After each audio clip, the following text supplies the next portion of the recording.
ምንም ማድረግ አልችልም። እኔ ማስረጃ እያሳየሁ ነው። አሁን ከተናገርከው ማስረጃ አውጣ ብለህ ወላሂ አታወጣም። ታወጣለህ ማስረጃውን ለተናገርከው? አይዋ እኔ እኮ አላቅም ያለን ሰው አጠይቀውም አይደለ? ስለዚህ አንተ ምን አናደደህ? እኔ አዳምጥሽ፣ አንድ ጊዜ ብቻ አዳምጥ። አንተ ትንተና ስትሰጥ ከእስልምና ወጥተህ ስለ ኦርቶዶክስ ትንተና ስትሰጥ እኮ ጣልቃ እኮ አልገባሁም። እኔም ትንተና ልስጥ። ምን ታፉበታላችሁ እንደ ነብያችሁን? እስኪ በማስረጃ ተንተንሽ፣ ማስረጃ እየከፈትክ አሳየን። ስለዚህ ራስህ መረጃ ራስህ ዘጠኝ ሚስት እንዳለው መረጃ ራስህ የኔ አይደለም እንዴ? እተነትናለሁ ካልክ ማስረጃ አሳየን፣ ችግር የለውም እኮ። ጥያቄ የሚጠይቅ ሰው ይጠይቅና ያዳምጣል። አይ ተነትናለሁ አንተም እኔ ላኔ እኮ ስከፍት ተስተነትን መጽሐፍን እያወጣሁኝ እኮ ነው። ጥያቄ ጠይቁ። ከዚያ በኋላ ድምዳሜ ነብዩ መሐመድ ታላ እንዲቆም እኔ መጨረሻ ላይ ያነሳሁለት ጉዳዩን አራት ለምን ተፈቀደ የሚለውን እሱን እንዳልፈለገ ጥያቄውን ገብቶኛል።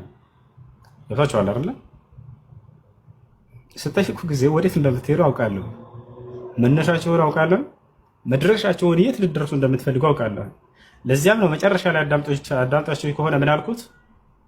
ነብዩ ሰለላሁ ዐለይሂ ወሰለም ስንት አገቡ ወደሚለው ልትሄድ ነው። አሁን ቀጥል ብዬው ነው ያስጀመርኩት።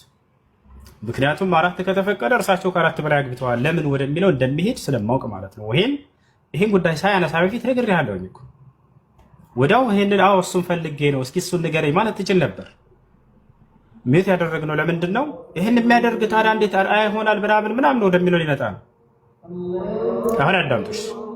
ቅድም ምን አልኩኝ? እስከ አራት ድረስ የሚለው ስለ ትውልዳቸው አስመልክቶ የመጣ ህግ ነው። ነቢያችን ሰለላሁ ዐለይሂ ወሰለም ታዲያ ከአራት በላይ አራት ብቻ አግቡ ተብሎ እንዳው ታዙ ከዚህ በላይ እንዳታገቡ የሚለውን ኃጢአት ማነው የቁርአን አንቀጽ ወርዶ በሌላ አላህ ሱብሓነሁ ወተዓላ ሳያዛቸው ቢያደርጉ ኑሮ የዛኔ አይፈቀድም ነበር። ነገር ግን አላህ በሱረቱል አሕዛብ ላይ እርሳቸውን በሚመለከት መልኩ የቁርአን አንቀጽ አወረደ። ኻስ ለእርሳቸው ማለት ነው። የቱ ጋር ይገኛል ከተባለ ሱረቱል አሕዛብ ላይ አሁን ላንብብልህ። ያ አዩሃ ነቢዩ ኢና አሕለልና ለከ አዝዋጀከ አላቲ አተይተ ኡጁረሁነ ወማ መለከት የሚኑከ ሚማ አፋ አላሁ ዐለይከ ወበናቲ ዐሚከ ወበናቲ ዐማቲከ ወበናቲ ኻሊከ ወበናቲ ኻላቲከ አላቲ ሀጀርነ መዐከ ወምረአተን ሙእሚና ኢን ወሀበት ነፍሰሃ ሊነቢይ ኢን አራደ ነቢዩ አን የስተንኪሐሃ ኻሊሰተን ለከ ሚን ዱኒል ሙእሚኒን ቀድ ዐሊምና ማ ፈረድና ዐለይሂም ፊ አዝዋጅሂም እያለ አላህ ሱብሓነሁ ወተዓላ በሱረቱል አሕዛብ ላይ ተናገረ። አንተ ነቢይ ሆይ የሚል ራሳቸውን የተለየ የሆነ ትእዛዝ አዘዛቸውና ከአራት በላይ እዚያ ቦታ ላይ እንዲያገቡ የደነገገባት የራሱ የሆነ የቁርአን አንቀጽ አለ እያልኩ ገብቶሃል አይደል? ይህ አላህ ሱብሓነሁ ወተዓላ ታዲያ ለምንድን ነው እርሳቸውን ብቻ የሆነ ትእዛዝ አዞ ሌላውን ደግሞ የሚያቀባቸው ከተባለ በዚህ ብቻ ላይ አይደለም። ለምሳሌ እኛ ሙስሊሞች እንድንሰግድ የተደነገገብን ስንት ጊዜ ነው ልጆች? 5 ጊዜ አይደለ? በቀንም በሌሊትም 5 ጊዜ ነው። ነገር ግን በነቢዩ ሰለላሁ ዐለይሂ ወሰለም ላይ 5 ጊዜ ብቻ ነው ወይ? አይደለም። ነቢያችን ሰለላሁ ዐለይሂ ወሰለም እድሜ ልካቸውን የሌሊት ሶላት መስገድ በእርሳቸው ላይ ግዴታ ተደርጎ ነበር። ገብታችኋል አይደለ? ነገር እኛ ላይ 5 አውቃት ሶላት ነው። አላህ ግን በቁርአን ላይ እርሳቸውን በሌሊት ወቅት ተነስተ ስገድ ግዴታ ነው ባንተ ላይ ብሏቸዋል። ሌላ ልጨምርላችሁ። ነቢያችን ሰለላሁ ዐለይሂ ወሰለም ላይ ዳዕዋ ማድረግ ግዴታ ነበር አይደለም? ግዴታ ነው። በእያንዳንዱ እየሄዱ በየቦታው ዳዕዋ ያደርጉ ነበር። እኔ ላይ ግዴታ ነው። ለምሳሌ እዚህ ነኝ ዱባይ ነው ያለሁት። ሂጄ ወደ ከተማው ሁሉ ዳዕዋ ማድረግ አለብኝ ለህዝቡ? ላ ግዴታ የለብኝም። በእርሳቸው ላይ ግን ምን ነበር? ግዴታ ነበር፣ ዋጅብ ነበር። እየሄዱ ዳዕዋ ያደርጋሉ፣ እየተፈለከቱ እየደሙ ያንደማቸውን እየጠረጉ ነው። ስለዚህ አምላክ በነቢያቶች ላይ ከህዝቦቻቸው በተለየ መልኩ የሚያዛቸው ትእዛዛቶች አሉ። ገብታችኋል አይደል? ከዚያ መካከል ምንድን ነው ከተባለ ከአንድ በላይ ማግባትን ይደነግግባቸው ነበር። ታዲያ ከእርሳቸው በፊት በነበሩ ነቢያቶችም ላይ ደንግጓል ወይ? ማስረጃ አለ ወይ? አዎ። በሱረቱ ራዕድ መጨረሻው ገጽ ላይ አላህ ምን ይላል? ወለቀድ አርሰልና ሩሱለን ሚን ቀብሊከ ወጀዐልና ለሁም አዝዋጀን ወዙርያ ይላል። ሙሐመድ ሆይ በእርግጥም ከአንተ በፊት መልእክተኞችን ልኬያለሁኝ ለእነርሱም ሚስትን ሳይሆን ሚስቶችን አድርጌላቸው ነበር አለ። አያችሁ፣ ለነቢያቶችም ከአንድ በላይ ሚስቶችን ይደነግግ ነበር። ገብታችኋል? ከህዝቡ ላይ ከተደነገገው በላይ ይጨምርና ያዛቸዋል። ይሄን አላህ ሱብሓነሁ ወተዓላ በቁርአን ላይ ለነብዩ ሰለላሁ ዐለይሂ ወሰለም ባለፉት ነብያት መንገድ ላይ እርሳቸውንም ከትውልዳቸው በተለየ መልኩ አዘዛቸው እንዲያገቡ። ገብታችኋል አይደል? ይሄን ይመስላል። ሳላህ አለ ሁለተኛ አሶራን እንጂ ፎይ ማቲ ሁሱ አንዴ ታወራለህ። ሁለተኛ ያነሳው ነገር ነው ምንድነው? ነቢዩ መሐመድ ሰለላሁ ዐለይሂ ወሰለም በሆነ መንገድ እየሄዱ እያለ የሆነችን ሴት ተረከዟ ላዩና ያችን ሴት ተገናኟት አለ። ወላሂ እንዲህ የሚል የለም። ይሄም ከውሸታም ዲያቆኖቻቸው የመጣ ነው፣ ሌላ አይደለም። ሰላ አለ ይመቻል። አዛን እየተባለ ነው እዚህ አለው ሁሱ እንዳትሄድ ሁሱ እርግጠኛ አይደለሁም። ሌላ ደግሞ የማንን ነው የአንድ ምስኪን ቀምተው ያገቡትን አብራራልኝ። እኔም አሁን እንዲህ ውሸት ነው በለኝ፣ ውሸት ነው ብዬ እንዳመም ማለት ነው። ውሸት ነው፣ ቀምተው አላገቡም ነቢያችን ሰለላሁ ዐለይሂ ወሰለም። በስነ ስርዓት ብትጠይቁ ምን ችግር አለው?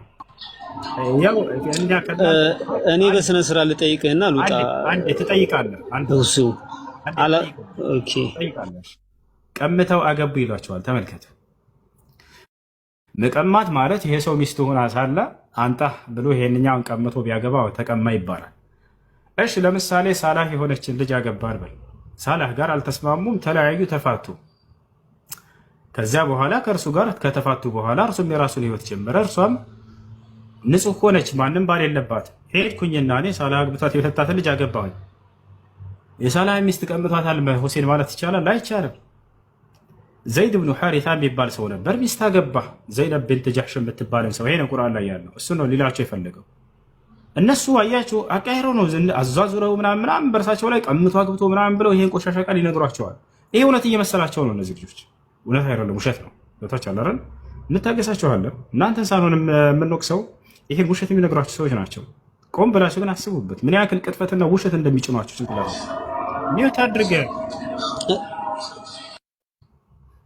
ሚዩት አድርግ። ከዚያ በኋላ ምን አደረጉ? ይህ ዘይድ ብኑ ሐሪታ የተባለው ሰሓባ አገባ። ማንን? ዘይነብ ብንት ጃሕሽ የምትባለን ሴት። ከዚያ በኋላ ፈታት። እርሱ አላህ ቃል በቃል በቁርአን ላይ ተናገረ። ፈለማ ቀዳ ዘይዱ ሚንሃ፣ ዘይድም ከእርሷ ጉዳዩን በጨረሰ ጊዜ አለ። በቃ ጨረሰ ጉዳዩን፣ ፈታት ማለት ነው። ጣይ ጠለቀሃ አሉ ዑለሞች። ከፈታት በኋላ ዘወጅናከሃ፣ እኔ ደግሞ አንተ እርሷ እንድታገባ ደነገግኩልህ ወይም አዘዝኩህ እያለ ተናገረ፣ ዳርኩህ ይላል።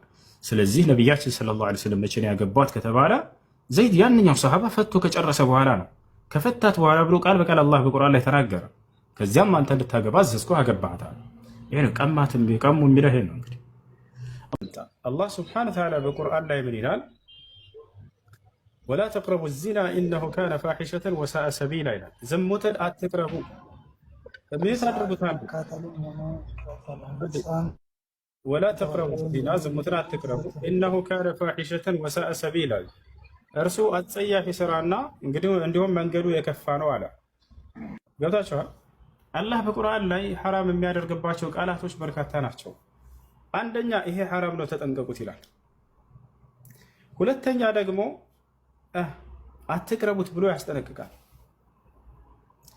አትቅረቡትና ሐራም ነው በጣም የተለያዩ ናቸው። ሕክማቸው አንድ ነው። በእርግጥ ሁሉም እርም ማድረግን የሚያሳዩ ናቸው። ግን የሁለቱ አገላለጽ በጣም የተለያየ ነው። ሐራም ነው ካለ እርም ነው፣ አትቅረበው ነው። በቃ አትስራ ነው፣ እርም ነውና አትስራ። ወላ ተቅረቡ ብሎ ግን ሲገልጽ ጊዜ ነገሩ በጣም ከባድ አጽንቶ እየተናገረ ነው። አትቅረቡት ነው፣ አትስራው ብቻ አይደለም። ተመልከቱ፣ እንዳትቀርበው በጣም ራቀው ብሎ የገለጸው እንዳውም ትልቅ ኃጢአት ቢኖር በቁርአን ላይ እርሱን ነው። እንዲሁም አስካሪ መጠጥን፣ ሁለቱን በጣም ራቋቸው እንዳትቀርቧቸው ብሎ ይናገራቸዋል። ያ አዩሃ አለዚነ አመኑ ኢነመል ኸምሩ ወልመይሲሩ ወልአንሳቡ ወልአዝላም ሪጅሱን ሚን ዐመሊ ሸይጣን ፈጅተኒቡሁ። ስለ አስካሪ መጠጥ ሲናገር ራቁት አለ። ስለ ዝሙት ሲናገር ራቁት እንዳትቀርቡት አለ። ሁለቱን በጣም አጽንቶ በጣም ሐራም ከሚለው በላይ አድርጎ ነው እንዳውም የገለጻቸው። ስለዚህ የዝሙትን በር የዘጋ የሆነ ሃይማኖት ቢኖር ኢስላም ነው። ያ ነው ዝሙትን የሰራ ሰው ወዴት ይሄዳል የሚለውን ኢስላም ሲናገር ምን አላል? ኢነሁ ካነ ፋሒሸተን ወሰአ ሰቢላ አለ። መንገዱም የከፋ ነው፣ ወደ ገሃነም ነው የሚወስደው አለ። እንደ መጽሐፍ ቅዱስ ግን ስንሄድ ኢየሱስ ክርስቶስ ምን አለ? መጽሐፍ ቅዱስ ላይ አዲስ ኪዳን ላይ እነ ዘዋኒ የስቢቁነኩም ኢላ መለኩቲላህ አለ። ኢየሱስ ክርስቶስ ምን አለ? አመንዝራዎች ወደ መንግስተ ሰማያት በመግባት ይቀድሟችኋል አለ። ያሰላ የአረበኛውን ላይ ምን ይላል? እነ ዘዋኒ ዝሙተኞች የስቢቁነኩም ኢላ መለኩቲላህ ወደ እግዚአብሔር መንግስት በመግባት ይቀድሟችኋል። ይሄ ነው ዝሙትን ማበረታታት ማለት። ዝሙትን የሰራ ወደ ገሃነም ይወስዳል ተጠንቀቅ የሚል ሃይማኖት ነው ከዝሙት እንዳው ለዝሙት የሚያበረታታው? ወይንስ ዝሙተኞች መንግስተ ሰማያት በመግባት ይቀድሟችኋል?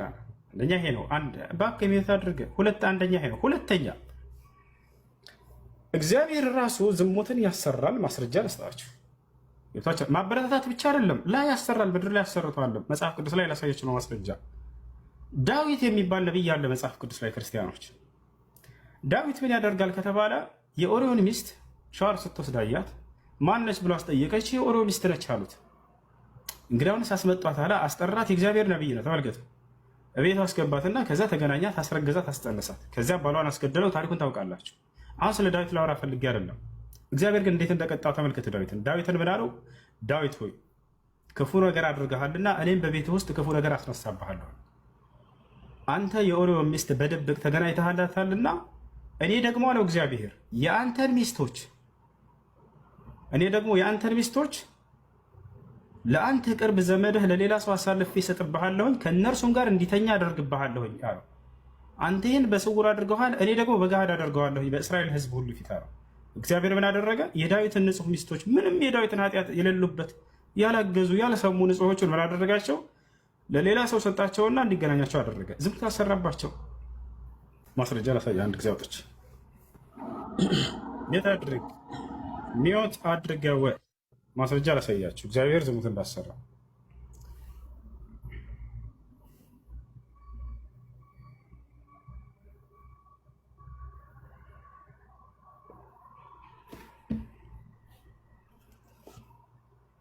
ተመልከትና እግዚአብሔር እንዲህ ይላል፣ እነሆ በቤትህ ክፉ ነገር አስነሳብሃለሁኝ፣ ሚስቶችህንም አለ በዓይንህ ፊት እወስዳለሁኝ አለ እግዚአብሔር። ከዚያስ ምን ሊያስደርጋቸው? ለዘመድህም እሰጣቸዋለሁ። ከዚያስ በዚችም ፀሐይ ዓይን ፊት ከሚስቶችህ ጋር ይተኛል። አላሁ አክበር። ለምን? አንተ ይህን በስውር አድርገኸዋል፣ እኔ ግን ይህን በእስራኤል ሁሉ ፊትና በፀሐይ ፊት አድርገዋለሁኝ አለ። በአደባባይ ለዚያውም ያጀማ አንተ በድብቅ የኦሪዮ ሚስት ተገናኝተሃል፣ በድብቅ ይህን በስውር አድርገሃል። እኔ ግን በገሃድ የአንተን ሚስቶች ወስጄ ለሌላ ሰው ሰጣቸዋለሁኝ፣ ያ ሰውም ከአንተ ሚስቶች ጋር ይተኛል። እግዚአብሔር ተመልከቱ፣ ንጹሐን ሴቶችን ለዚያው በሴቶች ላይ የተሰራ ትልቅ ግፍ ቢኖር እዚህ ዓለም ላይ ይሄ ነው። እኔም ላውራ እንጂ ሁሱ፣ አሁን እኔ ከአንተ ጋር ያየሁትን ጥፋት ልንገር ሁሱ። እኔ ጨርሼ እወርዳለሁ። ግን ባቢሎን አንዴ የኔ ጥፋት ሳይሆን በጣም ከባድ ጥፋት እየተነሳ ነው። እዚህ ንጹሐን ሴቶችን ምንም ኃጢአቱ ላይ የሌሉበትን ለሌላ ሰው አሳልፎ ከነዚያ ጋር እንዲተኙ ማድረግ፣ ዝሙት ማሰራት፣ ይህ ትልቅ ጥፋት ነው አይደለም? መልስ። ጥያቄ ተቀባይን አይደለ? ጥያቄ ልትመልስ አይደለ? ያለው እስልምናን እያስተማርክ ነው አይደለ? እኮ አዳምጠኝ ልመልስ ወይ አይደለ? ወይ አዎ በላ አይደለ? ወይ አይ ወይ አዎ። ይኸው ቀጥታ ጥያቄ እኮ ነው የምጠይቀው። አንተ እኮ ያው ዛገብክ ነው። አዎ ወይ አይ? አዎ ነው አይደለ? የነብዩ መሐመድን እንትን ልደት ትቀበላለህ አትቀበልም? እሺ ለመለስልህ ታዳምጠኛለህ? አንድ ደቂቃ ስጠኝ። ልደታቸውን ትቀበላለህ አትቀበልም? ልደት ማለት ነው ማለት ነው የተወለዱበት ነው። ምንም ሌላ እንትን ሀፈ ታሪክ የለውም። የተወለዱበት ማን እንዴት የማይቀበል እንደስ የተወለዱ ነብዩ መሐመድ ሰው ናቸው አይደለ? ነብዩ መሐመድ ሰው ናቸው አይደለ? ሰው ናቸው ልክ እንደ ኢየሱስ። አዎ ቆይ ቀስ በል አይደለም። ቆይ ሆስተስ እስከ ሆስተስ ማስረጃ ልስጥህ። እንደ ኢየሱስ ሰው ናቸው አይደለማ? እኔ አሁን ሰው ስለ ኢየሱስ ክርስቶስ ከሆነ እኔ ብዙ እንትን እሰጣለሁ፣ ችግር የለውም። አሁን ጥያቄ አሁን ወደ ኢየሱስ ክርስቶስ አይ አይደለ እንዴት እንደሚሸውድ አይ አይደለ? ጥያቄን እየመለስክ አይደለም። ኖ መማር እኮ ነው እሱ። ምን መሰለህ እዚህ ጋር መማር ነው፣ ችግር የለውም። ኢየሱስ እንደዚህ ሆነ፣ ነብዩ መሐመድ እንደዚህ ሆነ አይደለም። እሺ ቁርአን የወረደው ለነብዩ መሐመድ ከተባለ ቁርአን ከወረደ በኋላ ነው እስልምና የጀመረው ማለት ነው። ከዛ በፊት እስልምና አይታወቅም እንደማለት ነው። ገብቶሃል? ነብዩ መሐመድ ከተወለዱ ስንት ዓመት? 1500 ምናምን ያው ቀሩ 1500 ምናምን ተብሎ 1400 ምናምን 1400 እሱ ችግር የለውም። ብቻ እንደዛ ተብሎ ይከበራል መውሊዱ። ማስረጃ እስልምና የሚያወጀው እሱ ነው አይደል እንዴ? ለምናየው በቲቪው በምን ማስረጃ ወጣ ትልቁ ላይ ነው። ክፈት ወለ ተናገርከው። ኦኬ መውሊዱን አትቀበልም? በት ማስረጃ መውሊዱን አትቀበልም ወይ? በት ወለ ተናገርከው። ከዚያ አታልፍም። በቃ መውሊዱን አትቀበልም ወይ? በት ማስረጃ ሳይያው መውሊዱን አትቀበልም ወይ? መውሊዱን አትቀበልም? አይ አይደለ? መውሊዱን አትቀበልም? እሺ አዳምጥ። በቃ አሁን የታደርገ እሺ በቃ መውሊዱን አትቀበልም አይደለም? ወይ አይ እኮ ነው መልስ መሆን ያለበት። ወይ አይ እኮ ነው። መውሊዱን አትቀበልም? አሁን የታደርገ እሺ አዳምጥ። እሺ መውሊዱን አትቀበልም? ሙት ካረክማ ዞሮ ተሸንፋል እኮ ነው። ኧረ ተሸንፌያለሁ። መውሊዱን አትቀበልም? አሸንፎኛል። ጸጥ አድርጎኝ ይሄ ልጅ አይ አይደለ እናንተ ይሄው በቃ እንደዚህ እኮ ነው የሚሸውዳቸው እንደ አዳሜ። መውሊድ ነው አትቀበለ መውሊዱን አትቀበለ አንዴ መውሊድ ማለት 2000 ሰው አለ። መውሊድ ልደት ነው። እሺ ልመልስልህ። አንድ ደቂቃ ስጠኝ። እሺ ጊዜ ስጠኝ። መውሊድ የመሐመድን መውሊድ አትቀበልም ወይ እኮ ልመልስልህ። አሁን ሌላ ደቂቃ ስጠኝ። አንድ ደቂቃ ጊዜ ስጠኝ። ወይ ሁሱ አንዴ እኔ ልጠይቀው። እኔ የልደታን ጠይቅሽ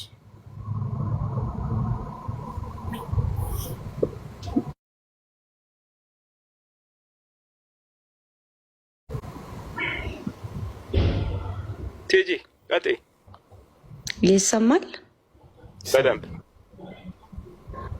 እሺ አሁን እኔ ስለነሱ እምነት ልከራከር ምናምን አይደለም።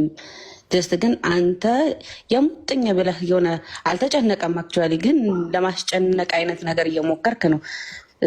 አንተን አንድ ጥያቄ እኔ ልጠይቅህ።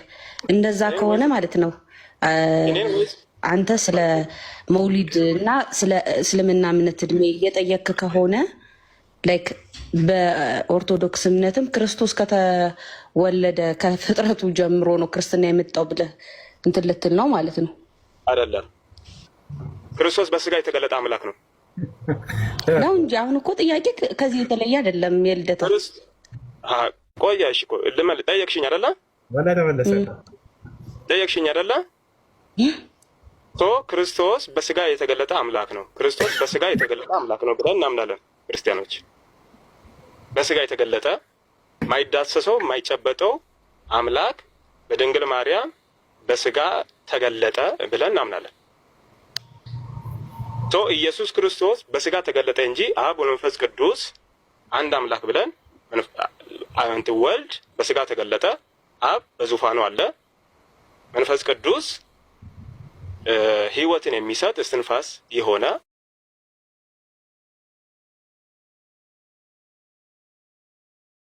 አምላክ ግን አካላቱ ሶስት አንድ። የልደታ አንዴ እሷ ያለች አልገባህም። አንዴ ታወራለህ። ቆይ ታወራለህ እኮ አይደለም። እሷ ያለችን ላስረዳ። ታወራለህ። ጥያቄ ሁሱ ጋር ታወራለህ። ጥያቄ ሁሱ ጋር አይመለከታችሁም። ሁሱ ጋር ነው ጥያቄ። እሺ ቆይ ግን እሷ ያለችን ላስረዳ።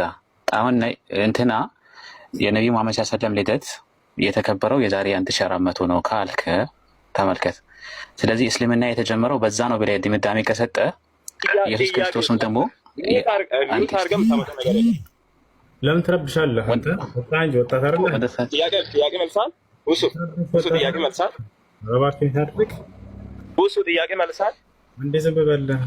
ጥያቄ መልሳል ወይ? መጀመሪያ እንጂ የጠየቅኩህን ጥያቄ ለምን አትመልስልኝም? አይመለከትም። ቲጂ ሆስቱ ማን ነው? ሆስቱ ሁሱ ነው። አይ አክቹዋሊ ልጣላክ ፈልጌ አይደለም። ኖ አይደለም። ስለዚህ ዝም ማለት አይሻልም? እኔ አሁን አንድ ጥያቄ እሺ ቆይ ሁሱዬ ይቅርታ። እሺ ሁሱ ቆይ ይቅርታ፣ ማርያምን ይቅርታ አንዴ ቆይ። አዎ እንደዛ ዝም ብል ቆይ አዎ ቆይ። እኔ ጥያቄ ምንድነው? አንድ ጥያቄ ይስማ ዝም በለ።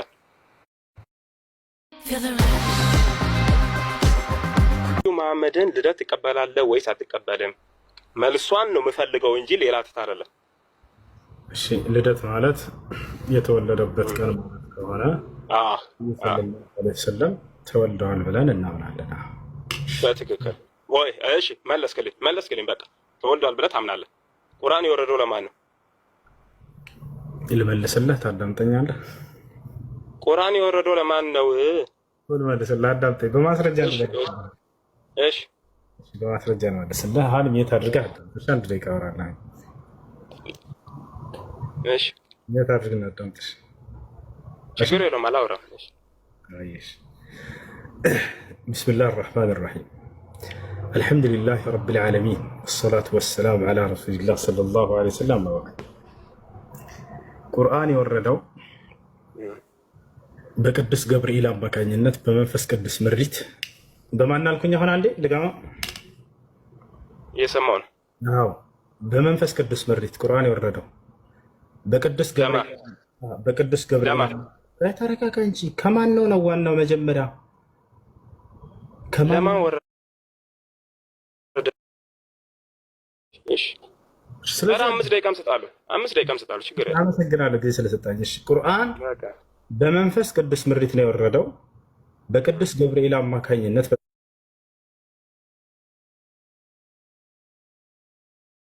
ታላቁ መልአክ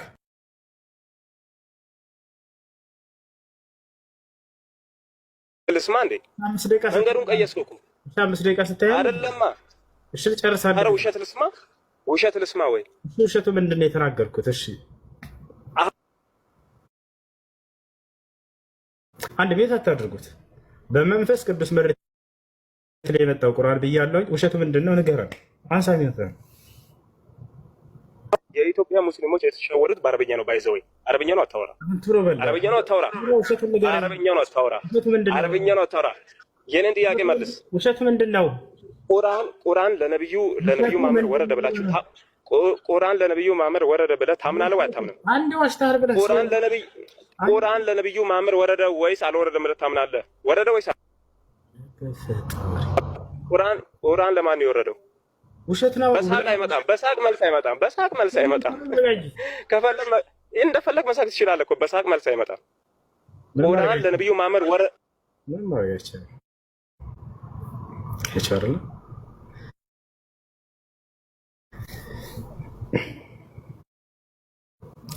ያሳዝናል።